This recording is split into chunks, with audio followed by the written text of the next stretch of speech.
1412, January 29, 2025, right now marks 595 hours of progress on the global horror simulation and a major pivotal moment in that the transform system has been made to work.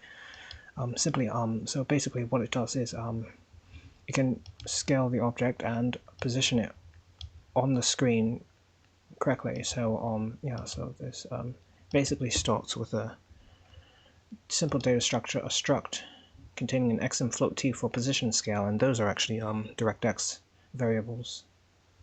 And so from here, setting the position, it can modify it. So set this to 1 as a demonstration.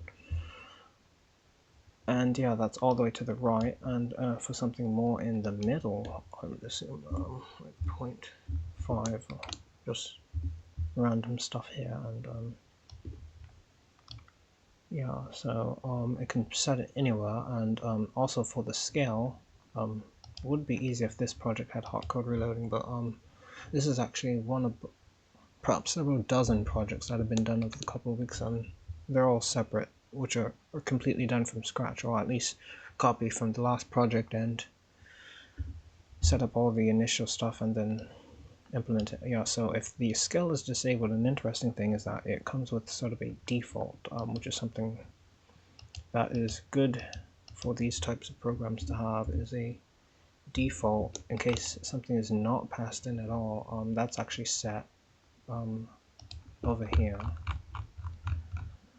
Yeah, so in the objects constructor, the transform.scale is set to 1, 1, and interestingly enough, that's actually not the right ratio for the object. Upon further investigation, it was found that a better ratio is about like 1 for x, 2 for y. So I'm changing the scale again, keeping that height.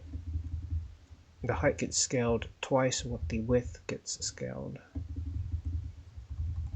1 point. And so that should make it larger. Yeah, it does. And going back to the smaller version, to better explain this,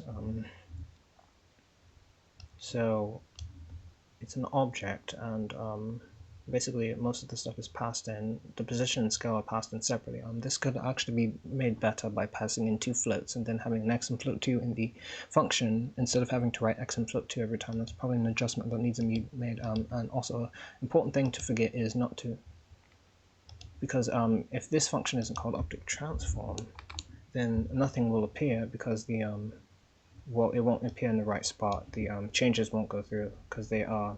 Yeah, that's actually another good point.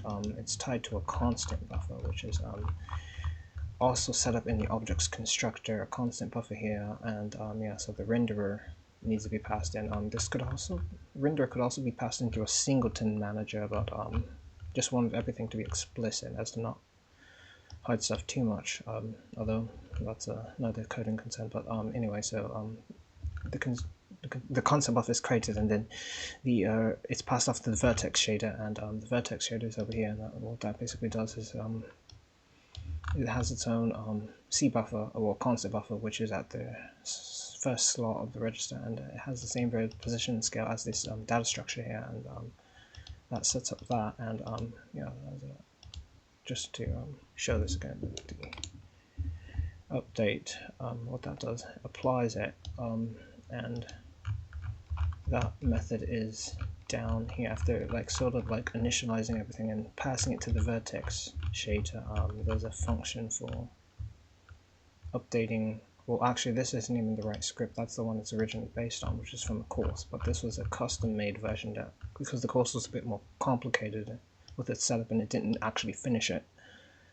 It was for 3D and it was moving into 2D, but the position was not manipulating the position on screen. There was a rotation system, but anyway, this version is working appropriately. So basically what happens here is the CPU takes the data from the transform and puts it to the constant buffer, and the constant buffer is connected to the vertex shader, which is on the GPU. So it's a CPU to GPU thing, and then yeah, and so that's updated, and then every frame pass buffers. And so the intention for the next hour is to actually get this object to move across the screen, which should be a simple thing to do, just update the x value or increment that, and yeah, maybe change this function to pass into floats. Yeah, so that's not even, I don't think, defined in the CPP file. Yeah, these were just quick implementations within the header, so the header only functions, but those could be modified to accept 2 floats rather than x and float 2, and then just have the x and float 2 within the function, and just to be able to pass the data along quickly or write it quickly, which is the approach here, just speed rapid development.